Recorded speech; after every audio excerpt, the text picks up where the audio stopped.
Hello, నేను మీ CS రావు. ఆంధ్రప్రదేశ్లో కంటైనర్లు అనగానే దాంట్లో ఎంత డబ్బు ఉంది, అసలు కంటైనర్లు ఎక్కడి నుంచి ఎక్కడికి వెళ్తున్నాయి అనేటువంటి చర్చ ఇటీవల కాలంలో బాగా జరిగింది. అయితే ఇప్పుడు 4 కంటైనర్లు 2000 కోట్ల రూపాయలు తీసుకెళ్తూ అనంతపురం జిల్లా పావడి వద్ద 4 కంటైనర్లు దొరికాయి. అక్కడ ఉండేటువంటి సబ్ ఇన్స్పెక్టర్ తొలుత అక్కడికి వెళ్ళారు. ఆ కంటైనర్లలో డబ్బు ఉందని చెప్పి నిర్ధారించుకున్న తర్వాత అక్కడ పోలింగ్ ఆఫీసర్స్కి, అలాగే పోలింగ్ విధులు నిర్వహిస్తున్నటువంటి అధికారులకి, ఇన్కమ్ ట్యాక్స్ ఆఫీసర్స్కి తెలియజేశారు. దాంతో అక్కడికి వచ్చి ఉన్నారు. ఇక్కడ మనం కంటైనర్లు చూస్తున్నాం. పోలీస్ అనేటువంటి రాసి ఉన్నటువంటి ఈ స్టిక్కర్ తోటి ఈ కంటైనర్లు వస్తూ ఉన్నాయి. ఎక్కడి నుంచి? కొచ్చిన్ నుంచి అనంతపురం మీదుగా హైదరాబాద్ వస్తున్నాయని చెప్పి ప్రాథమికంగా తెలుస్తూ ఉంది. వీటికి పోలీస్ స్టిక్కర్లు వేసుకొని వస్తున్నాయి. అటు ఇటు రెండు వైపులా పోలీస్ స్టిక్కర్లు వేసుకున్నాయి. ఈ కంటైనర్ నిండుగా 2000 కోట్ల రూపాయలు ఉన్నాయి. ఇంతకీ ఈ కంటైనర్లలో తరలిస్తున్నటువంటి డబ్బు ఎవరిది, ఇక్కడి నుంచి వస్తుంది అనేది ప్రాథమికంగా అయితే సమాచారం వస్తుంది. కొచ్చిన్ నుంచి హైదరాబాద్ అంటున్నారు, అనంతపురం దగ్గర పట్టుకున్నారు. అయితే ఈ డబ్బు ఎవరిది, అక్కడి నుంచి ఎందుకు తరలిస్తూ ఉన్నారు, అసలు ఈ కంటైనర్లో తరలించాల్సినటువంటి అవసరం ఏమొచ్చింది అనే దాని మీద ఇప్పుడు చర్చ జరుగుతుంది.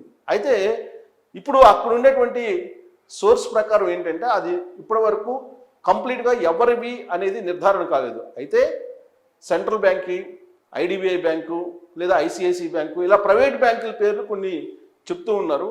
ఆ ప్రైవేట్ బ్యాంకులు డబ్బు తరలిస్తున్నాయి అనేటువంటి ఒక అభిప్రాయాన్ని అయితే వ్యక్తం చేస్తున్నారు.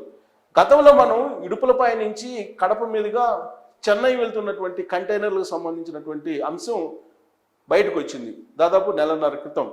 ఆ కంటైనర్లలో డబ్బులు భారీగా తరలిస్తున్నారు అనేది వినిపించింది. అక్కడ వీడియోలు కూడా తీసుకునేలేదు. మీడియాకి మాత్రం పోలీసులు ఆ కంటైనర్లలో డిఫెన్స్ సంబంధించినటువంటి వస్తువులు ఉన్నాయని చెప్పి అప్పట్లో చెప్పారు. ఆ తర్వాత ఆ కంటైనర్లు మాయమైపోయాయి కొన్ని గంటల వ్యవధిలో అనేది కూడా అప్పుడు వినిపించింది. సో మొత్తం మీద ఆ కంటైనర్లు చెన్నైకి వెళ్ళాయా లేదా కొచ్చిన్కి వెళ్ళాయా, కొచ్చిన్ నుంచి మళ్ళీ ఇప్పుడు హైదరాబాద్ తిరిగి వస్తున్నాయా అనేటువంటి అనుమానాలు ఈ కంటైనర్లు చూస్తే కనుక అర్థమవుతుంది. అప్పుడు కూడా 4 కంటైనర్లలో ఇలాంటివే వెళ్ళాయి. కడప నుంచి హైవేలో చెన్నై వైపు వెళ్తున్నటువంటి కంటైనర్లను అప్పుడు కూడా పట్టుకున్నారు. అయితే ఇప్పుడు ఎన్నికల షెడ్యూల్ వచ్చింది. ఎన్నికల షెడ్యూల్ వచ్చినటువంటి క్రమంలో ఈ పోలీసు స్టిక్కర్స్ వేసుకొని వస్తున్నటువంటి వాహనాలు కనిపిస్తున్నాయి. అంటే పోలీస్ స్టిక్కర్లు వేసుకుంటే వదిలేస్తారు అనేటువంటి ఒక అభిప్రాయంతో ఈ విధమైనటువంటి స్టిక్కర్స్ వేసుకుని డబ్బులు తరలిస్తున్నారా, అసలు ఎవరివి ఈ డబ్బులు అనేదిగా ఇప్పటి వరకు కూడా మెయిన్ మీడియా, ప్రధానమైనటువంటి మీడియా ఎక్కడా కూడా దాని వివరాలు ఇవ్వట్లేదు. కేవలం కొచ్చిన్ నుంచి హైదరాబాద్ తరలిస్తున్నారు. 4 కంటైనర్ల డబ్బులు 2000 కోట్ల రూపాయలు ఉన్నాయని చెప్పి చెప్తూ ఉన్నారు. బట్ 2000 కోట్ల రూపాయలు ఉన్నాయా, 2 లక్షల కోట్ల రూపాయలు ఉన్నాయా అనేది తెలియదు. ఆ కంటైనర్లు విప్పితే తెలుస్తుంది. ఆ కంటైనర్లు ఇప్పటి వరకు విప్పి కౌంట్ చేస్తే దాంట్లో ఎంత ఉందనేది తెలుస్తుంది. కానీ ఇప్పటి వరకు కూడా ఆ కంటైనర్ల లోపలికి వెళ్ళి దాన్ని కౌంట్ చేయలేదు. బట్ ప్రాథమికంగా వాళ్ళు చెప్తుంది ఏంటంటే కొన్ని ప్రైవేట్ బ్యాంకులకు సంబంధించినట్టు అమౌంట్ అని చెప్పి చెప్తున్నారు. కానీ దీని మీద రకరకాల అనుమానాలు ఉన్నాయి. ఇప్పుడు ఎలక్షన్ టైం, పైగా ఎలక్షన్ టైంలో గత ఎన్నికల ప్రక్రియను చూస్తే గత ఎన్నికల్లో ఏం జరిగింది అనేది ఒకసారి రివీల్ చేసుకుంటే కనుక కొన్ని మీడియా సంస్థలకు సంబంధించినటువంటి లైవ్ వ్యాన్స్లో డబ్బులు పంచినటువంటి దాఖలాలు ఉన్నాయి. అంతేకాదు ఏవైతే అంబులెన్సులు ఉన్నాయో అంబులెన్సుల్లో కూడా డబ్బులు తరలించినటువంటి దాఖలాలు ఉన్నాయి. ఇప్పుడు పోలీస్ వెహికల్స్లోనే డబ్బులు తరలిస్తున్నారు అనేది కూడా తాజాగా ఇప్పుడు జరుగుతున్నటువంటి ఎలక్షన్స్లో వినిపిస్తుంది. ఎస్పెషల్లీ ఆంధ్రప్రదేశ్లో జరుగుతున్నటువంటి ఎన్నికల్లో పోలీసులు చాలామంది కూడా వైఎస్ఆర్ కాంగ్రెస్ పార్టీకి కొమ్ము కాస్తున్నారు అనేది తెలుగుదేశం పార్టీ చాలా కాలంగా ఆరోపణలు చేస్తుంది. ఆ మేరకు రాష్ట్ర ఎన్నికల కమిషన్కి, కేంద్ర ఎన్నికల కమిషన్ కూడా కంప్లైంట్ చేశారు. కానీ బదిలీల విషయంలో మాత్రం నామమాత్రంగానే జరిగాయి. కేవలం కొంతమంది ఐపీఎస్లు, కొంతమంది ఐఏఎస్లు మాత్రమే ఎన్నికల విధుల నుంచి పక్కకు తప్పించాయి. కానీ ఎక్కువ మంది ఇప్పటికీ కూడా వైఎస్ఆర్ కాంగ్రెస్ పార్టీకి కొమ్ము కాస్తున్నారు పోలీసులు అనేది విపక్షాలు చేస్తున్నటువంటి ఆరోపణ, ఇంక్లూడింగ్ బీజేపీకి సంబంధించినటువంటి కీలక లీడర్లు కూడా కేంద్ర ఎన్నికల సంఘానికి కంప్లైంట్ చేశారు. ఏం చేశారు వాళ్ళు? పోలీసులందరూ కూడా అనుకూలంగా వ్యవహరిస్తున్నారు. ఎక్కువ మంది వైఎస్ఆర్ కాంగ్రెస్ పార్టీకి అన్ని రకాలుగా సహాయ సహకారాలు అందిస్తూ ఉన్నారు. ఆ పార్టీకి రిటర్నింగ్ ఆఫీసర్స్ కూడా స్క్రూటినీ విషయంలో, నామినేషన్ స్క్రూటినీ విషయంలో పక్షపాతంగా వ్యవహరించారు. అలాగే ఫ్రీ సింబల్స్ని కేటాయించేటువంటి విషయంలో కూడా రిటర్నింగ్ ఆఫీసర్స్ వన్ సైడ్ నిర్ణయాలు తీసుకున్నారు. గ్లాస్ గుర్తుని ఫ్రీ సింబల్ చేశారు. కేవలం అది కూటమికి నష్టం కలిగించేలా ఆ ఏర్పాట్లు చేశారు. ఇదంతా కూడా వైఎస్ఆర్ కాంగ్రెస్ పార్టీ చేస్తున్నటువంటి కుట్ర అనేటువంటి ఆరోపణలని అటు తెలుగుదేశం పార్టీ, బీజేపీ, జనసేన కలిసి రాష్ట్ర ఎన్నికల కమిషన్కి, కేంద్ర ఎన్నికల కమిషన్కి కంప్లైంట్ చేశారు. అయినప్పటికీ కూడా ఇప్పుడు అటు రిటర్నింగ్ ఆఫీసర్స్ కానీ లేదా పోలీస్ వ్యవస్థలో ఉండేటువంటి కొంతమంది కానీ డైరెక్ట్గా వాళ్ళు చేసేటువంటి వాళ్ళు చేస్తూ ఉన్నారు. ఈవెన్ పెన్షన్ కూడా 1వ తారీఖు రావాల్సినటువంటి పెన్షన్ని 2వ తారీఖు కూడా ఇవ్వలేదు. 2వ తారీఖు వచ్చింది, అయినా బ్యాంకులకు వేస్తామని చెప్పి ఇప్పుడు చెప్తూ ఉన్నారు. బ్యాంకులకు వేస్తే ఉన్నటువంటి ఇబ్బందుల కన్నా ఇంకా ఎక్కువ ఇబ్బందులు వస్తాయని చెప్పి విపక్షాలు చెప్తూ ఉన్నాయి. అయినప్పటికీ కూడా అక్కడ ఉన్నటువంటి చీఫ్ సెక్రటరీ జవహర్ రెడ్డి జగన్మోహన్ రెడ్డికి అనుకూలంగా ఉండేలా, కూటమికి వ్యతిరేకంగా మారేలా వృద్ధులకు సంబంధించి పెన్షన్లని బ్యాంకు అకౌంట్లో వేస్తున్నారు అనేటువంటి ఆరోపణలు సర్వత్రా వినిపిస్తూ ఉన్నాయి. ఇక డీజీపీ రాజేంద్రనాథ్ రెడ్డి చాలా కాలంగా ఆయన మీద అనేకమైనటువంటి ఆరోపణలు వస్తున్నాయి. ఆయన కనుసన్నల్లోనే ఆంధ్రప్రదేశ్ పోలీసు మొత్తం కూడా నడుస్తూ ఉంది ఇప్పుడు ఎన్నికల సమయంలో. సో రాష్ట్ర ఎన్నికల కమిషన్కి, కేంద్ర ఎన్నికల కమిషన్కి కంప్లైంట్ చేసినప్పటికీ కూడా సరైనటువంటి రీతిలో చర్యలు తీసుకున్నందుకు వలన ఇప్పుడు ఆంధ్రప్రదేశ్ పోలీసులు సహకరిస్తూ ఉన్నారు వైఎస్ఆర్ కాంగ్రెస్ పార్టీకి కొంతమంది అనేది వినిపిస్తున్నాయి.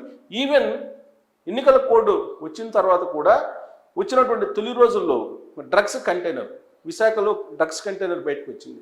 ఆ డ్రగ్స్ కంటైనర్ బయట రాగానే ఆంధ్రప్రదేశ్కి సంబంధించినటువంటి కీలకమైనటువంటి పోలీస్ ఆఫీసర్స్ అక్కడికి వెళ్ళి సిబిఐ విచారణని అడ్డుకునేటువంటి ప్రయత్నం చేశారు. ఆ అడ్డుకునేటువంటి ప్రయత్నాన్ని కూడా సిబిఐ ఛార్జ్షీట్లో, ఎఫ్ఐఆర్లో పొందువచ్చింది. అంటే ఆంధ్రప్రదేశ్ పోలీసులు వైఎస్ఆర్ కాంగ్రెస్ పార్టీకి ఎలా అనుకూలంగా వ్యవహరిస్తున్నారో మనకు అర్థమవుతుంది.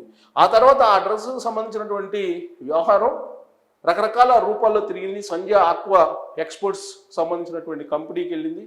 ఆ కంపెనీకి సంబంధించినటువంటి ఫైల్స్ అన్నింటిని కూడా సీజ్ చేశారు. ఆ తర్వాత ఒక కంటైనరు రివర్స్లో పార్క్ చేసింది.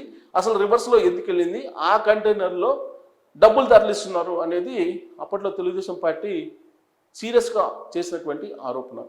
దాని మీద క్లారిటీ ఇచ్చేటువంటి ప్రయత్నం సీఎంఓ ఆఫీస్ చేయలేదు. అసలు రివర్స్లో ఎందుకు వెళ్ళాల్సి వచ్చింది, ఎగ్జిట్ మార్గం ద్వారా ఆ కంటైనర్ ఎందుకు సీఎంఓ ఆఫీస్కి వెళ్ళింది, ఆ సీఎంఓ ఆఫీస్ నుంచి డబ్బు కట్టలు తరలి వెళ్ళిపోయే కంటైనర్లు అని చెప్పి అప్పట్లో వినిపించినటువంటి ఒక ప్రచారం, అలాంటి ఆరోపణ కూడా తెలుగుదేశం పార్టీ చేసింది కూడా వైఎస్ఆర్ కాంగ్రెస్ పార్టీ మీద. ఇప్పుడు సీన్ కట్ చేస్తే మొత్తం 4 కంటైనర్లు కనిపిస్తున్నాయి.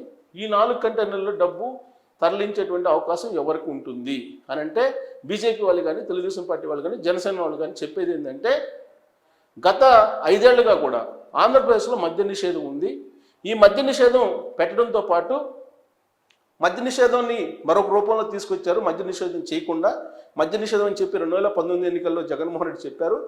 కానీ మద్యాన్ని ఆయనే అమ్మిస్తున్నాడు. అది కూడా ఆన్లైన్ పేమెంట్ కాకుండా కరెన్సీ ఇస్తేనే మద్యం ఇస్తున్నారు. కాబట్టి ప్రతిరోజు వచ్చేటువంటి కొన్ని వందల కోట్ల రూపాయలు గోడౌన్లకు తరలించి ఆ గోడౌన్ నుంచి కంటైనర్లో తరలిస్తున్నారు అనేది ఒకటి వినిపిస్తుంది ఇప్పుడు విపక్షాలు చేస్తున్నటువంటి ఆరోపణ.